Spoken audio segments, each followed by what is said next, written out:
Let's talk about your name. For a while in Minnesota, you went by the stage name Elston Gunn. Where'd that come from? Oh, I don't know. I mean, it could have come off maybe a couple of cemetery tombstones. Maybe the phone book. And then you had Robert Allen, A-L-L-E-N, and you changed it to A-L-L-Y-N. You thought looked better, sounded better. Yeah. Imagine this. It's 1986 in the heart of New York City. The Bitter End nightclub in Greenwich Village is alive with the hum of anticipation. The kind of place where music history whispers from the brick walls, where smoky air swirls with secrets and legends are born under dim lights. That night, the buzz was electric. Bob Dylan was going to drop in unannounced. Just a few acoustic songs, nothing too grand. But just as he's about to take the stage, a folded note is slipped into his hand. No message, just a name. 3 words. He reads it. His expression changes. No words, no drama. He simply turns around, guitar still slung across his shoulder, and slips quietly out the back door into the cold Manhattan night. No explanations, no statements, not even a nod to the friend who brought him. But those close to Dylan? They understood. That name.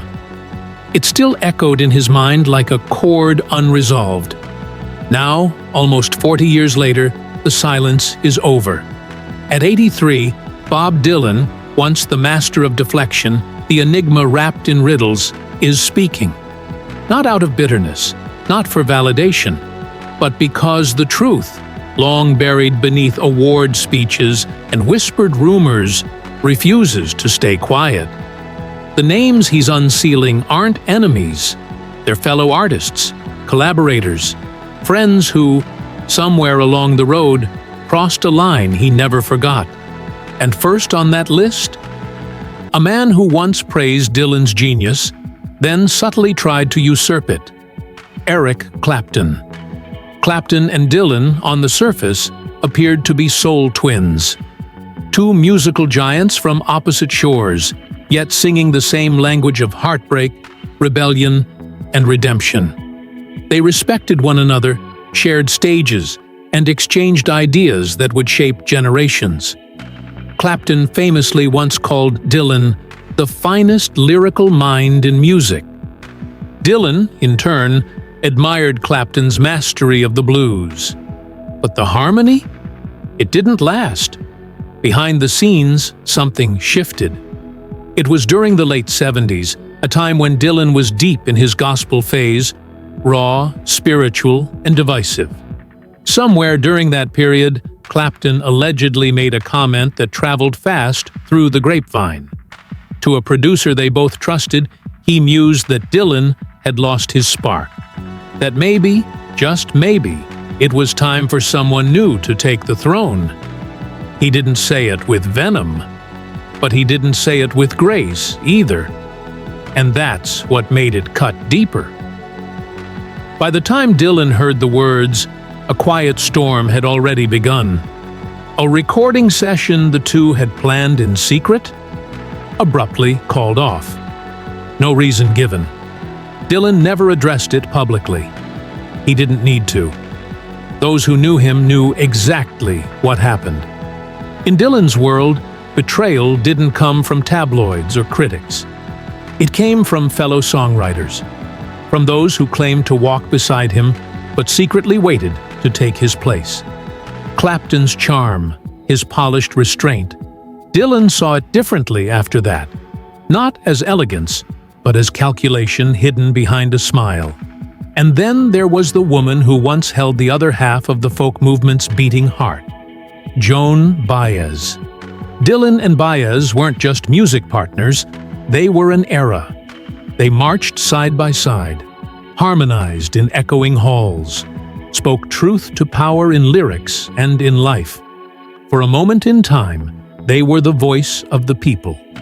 But Dylan evolved. At Newport in 1965, he plugged in, electrifying his sound and shocking a fan base that still clung to acoustic anthems. It wasn't just an artistic pivot, it was a personal revolution. And Baez didn't just disagree, she felt abandoned. For Baez, the cause was everything. Her songs were stitched with protest, her career built on advocacy. Dylan's pivot felt like desertion. She didn't keep her feelings hidden. In interviews, she questioned his direction, his purpose. To her, the man she once loved had chosen self-expression over service. To Dylan, it wasn't an argument about lyrics. It was intimate betrayal. She wasn't just critiquing his music. She was revealing his inner world, then using it to discredit him. And so, rather than respond with fury, Dylan chose silence. But his silence wasn't empty. It spoke volumes. What makes this story so compelling isn't the drama. It's the weight of history pressing on every decision. Imagine holding the world's attention with a guitar and a pen, only to be misunderstood by the people who once knew your soul.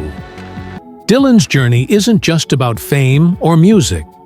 It's about the price of evolution, the cost of walking your own path when even your closest allies want you to stay the same. These weren't enemies in the tabloid sense. They were reflections of Dylan himself. Musicians chasing truth, identity, meaning, and sometimes, in the race to reinvent, they crashed into each other. The tension didn't always explode, it simmered. It turned into canceled collaborations, cryptic lyrics, and long unspoken distances. But make no mistake, the scars were real. You have to wonder, what was on that note in 1986 that sent Dylan walking into the night without playing a single note? Whose name could stir memories strong enough to silence a legend? The answer isn't just in that moment. It's in every silent goodbye, every missed reunion, every lyric that never got written. Now, as Dylan begins to open the door to these long-locked chapters, a bigger question emerges. How many other stories like this are hidden in the shadows of musical history? When giants clash quietly, the echoes can last for decades. For over 40 years, Bob Dylan kept the door closed. No joint performances, no reunions, not even a quiet studio session in some tucked-away corner of Laurel Canyon. When a close friend once nudged him about why he never collaborated with her again, he mumbled something barely audible. "She sang for them. I was singing for me." That sentence said everything and nothing at once. And now, the most unlikely rift of all enters the stage. A clash not with an enemy, but with a man whose rise Dylan had helped shape. A frontman turned critic. A rebel who dared to take aim at the man who had made rebellion a genre. Lou Reed. To Dylan, artistic boldness wasn't a threat. It was a compliment. He admired anyone who dared to bend genre lines, to ignore radio formulas and tear up the rule book. But what he couldn't stomach was ridicule, especially when it came from artists who, in his eyes, were walking a trail he had cleared. Lou Reed, the unapologetic voice of the Velvet Underground, was one of those. In a 1974 interview, Reed didn't just challenge Dylan, he reduced him. "He never meant much to me," Reed scoffed, brushing Dylan's poetry off as empty theatrics. No depth, no soul, just clever posing, he claimed. It struck a nerve Dylan rarely let show. There was no fiery statement, no clever lyric in response, just a quiet omission. And in the world of Bob Dylan, absence was louder than any verse. Reed disappeared from Dylan's orbit. No mention in speeches, no backstage run-ins, no acknowledgments in liner notes where Dylan often tipped his hat to friends and peers. Lou Reed was a ghost in Dylan's narrative. But ghosts have a way of resurfacing. Years later, during a sit-down with Rolling Stone, a journalist casually dropped Reed's name into the conversation. Dylan paused, looked up from his cigarette, one eyebrow raised. "Who?" he asked with a half-smile. The room froze. It wasn't sarcasm. It was erasure. A surgical strike of silence. And with that, Lou Reed vanished again. But not every feud stayed quiet. Some exploded in rooms filled with laughter that turned sharp. Some were more than just misunderstandings. One, in particular, became theater. Enter Frank Zappa, a man whose entire career was a masterclass in provocation. Zappa didn't just reject musical norms, he smashed them into bits and then danced on the pieces. And when it came to Bob Dylan, he didn't hold back the hammers. Throughout the 70s and into the next decade, Zappa repeatedly tossed Dylan's name into his arsenal of sarcasm. He poked fun at Dylan's voice, dismissing it as a happy accident that the public mistook for genius. He mocked Dylan's lyrics as pretentious puzzles, as if written by someone who believed sounding deep was more important than being real.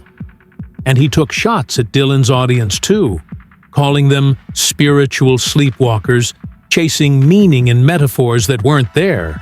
It was brutal. It was sharp. And for Dylan, it was personal. Most people ignored Zappa's barbs. They chalked it up to his showman persona. But Dylan wasn't most people. At a low-key gathering in Laurel Canyon, a rare moment of calm where producers and poets shared wine and old stories, both Dylan and Zappa showed up. A mutual friend tried to diffuse years of tension with a simple gesture, a handshake. But Dylan didn't move. He stood firm, jaw tight. Zappa noticed. He raised his glass and delivered a zinger. "I hear silence is your best verse." The room went still. Dylan didn't laugh, didn't speak. He turned, left the gathering, and disappeared into the night 10 minutes later. To those watching, it might have seemed petty. But for Dylan, this wasn't about critique. It was about dignity. Zappa's words weren't critiques of craft. They were attacks on identity. And Dylan, who had weathered storms from every direction, found this one too personal to ignore. And then came the one that hurt differently, not because of loud words or sarcastic jabs, but because of something quieter, colder. Leonard Cohen. This story wasn't fueled by bitterness. It was something more complex. Dylan had always held Cohen in high regard. He once called Cohen a true master, a rare compliment from a man who measured his praise with caution. And Cohen, for his part, seemed to respect Dylan's wildness, even if he never matched it. But timing has a cruel sense of humor. As Dylan stepped back from the spotlight in the wake of a near-fatal motorcycle crash in the late 60s, Cohen emerged. His poetry was cleaner, his performances more restrained. While Dylan had been fire, Cohen was ice, elegant, composed, almost sacred. And as critics hailed Cohen as the new poet king, Dylan's absence became louder than his songs. Whispers began to spread. Not from fans, but from within the industry. That Cohen had become what Dylan once was. That his stillness had replaced Dylan's chaos. That maybe the torch had already passed. Then came the moment that stung. In an interview during the early 70s, Cohen was asked to reflect on Dylan's early work. He reportedly said the songs were impressive, for someone still learning, that they lacked the maturity of timeless verse. Dylan never responded to that either.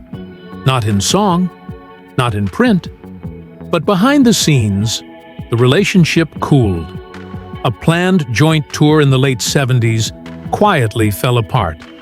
Scheduling conflict was the official line, but insiders say Dylan pulled the plug. There's something deeply human in all of this. These aren't just names in liner notes. They're mirrors, some cracked, some warped, reflecting a man trying to carve a lasting truth in a world that constantly shifted beneath him. And as Dylan unpacks these long-lost chapters, the threads reveal a hidden truth. Fame may bring applause, but it doesn't guarantee peace. Respect is a language spoken in whispers, and betrayal often arrives wearing the mask of admiration. Each rift, each silence, each unreturned call or missing duet, these are the untold verses of Dylan's song. The ones we never heard, but always felt. And the real question isn't why these feuds happened, it's why they stayed hidden for so long. What else remains locked away in Dylan's vault of memories, waiting for the right moment, or the right question, to bring it to light? It was never meant as an insult. Cohen was reflecting on how artists evolve, how lyrics grow, how meanings shift with age. But Bob Dylan didn't hear wisdom. He heard a quiet cut. He didn't lash out in verse. He didn't confront Cohen in print. But he also never let it go. When Leonard Cohen passed, fans braced themselves for a poetic farewell from Dylan, a tribute that would do justice to decades of silent respect. Instead, what came was 3 dry lines: no soul, no sorrow, just a whisper of acknowledgement. And from Dylan, that silence roared. But even that wound couldn't compare to what followed. The betrayal that dug deepest came from the man who once made Dylan's sound soar. Michael Bloomfield. His electric guitar on Highway 61 Revisited was molten lightning. Unfiltered, sharp, soul-piercing. Dylan didn't just collaborate with Bloomfield, he trusted him with a new identity. It wasn't just rock and roll. In private, Dylan didn't mince words. "Paul writes postcards," he reportedly told a friend. "I write weather." From that point forward, they remained polite, but distant. The bond had snapped, and it never truly healed. What unites all these stories isn't bitterness. It's that each of these names, Cohen, Bloomfield, McCartney, once represented something deeply personal, a shared purpose, a moment of transformation. But they also echoed back parts of Dylan he wrestled with: his ambition, his vulnerability, his shifting place in the world. These feuds weren't really about sound. They were about identity. With every fracture, Dylan wasn't just cutting off a colleague. He was confronting a version of himself. And now, at 83, Dylan isn't throwing punches. He's just finally opening the book, page by page, verse by verse. The story he's telling? It's not revenge. It's reconciliation with truth. Unpolished, unforgiving, but honest. Because for Dylan, the real pain didn't come from being attacked. It came from being misread, misunderstood, rewritten by others who claimed to know his story better than he did. And behind the music, behind the silences, lies a life both lavish and meticulously guarded. Dylan's financial world has been just as layered as his lyrics. Over the years, he's amassed a sprawling portfolio: real estate, homes in Malibu, Minnesota, and the Highlands of Scotland, each tailored for retreat and reinvention. His garage has housed vintage Cadillacs, a blacked-out '65 Chrysler Newport, and a rare Shelby Cobra. On his wrist, you'd spot a Cartier tank one day, a vintage Omega the next. He's flown private, invested in touring rights, and in 2020, made headlines selling his entire songwriting catalog to Universal Music for a reported $300 million, one of the most lucrative music deals in history. His ventures have included whiskey brands, rare art collections, and long-term insurance policies, protecting both his health and publishing legacy. His financial lesson? Build your myth, but ensure your reality. In his early years, Dylan was the renegade poet with nothing but a guitar and a dream. Today, he's not just an artist, he's an enterprise. Yet, despite the luxury, despite the wealth, it's the stories that have always mattered most to him. And that's why these unresolved echoes still linger. Because maybe these weren't just broken friendships. Maybe they were unresolved verses, left hanging in the air, waiting for the right melody. And maybe Dylan knew something we're just now realizing, that sometimes the people who shape your life the most are the ones you leave behind. So now, as this chapter closes, one truth becomes crystal clear. Bob Dylan didn't burn bridges. He watched them collapse under the weight of unspoken words. And what remains are not ashes, but echoes of genius, of conflict, of an artist who never stopped evolving. Let us know, who among these left the biggest mark on Dylan's story? Which fracture still feels unfinished? Drop your thoughts in the comments and don't forget to like and subscribe, because the story of legends never ends. It just waits for someone to listen.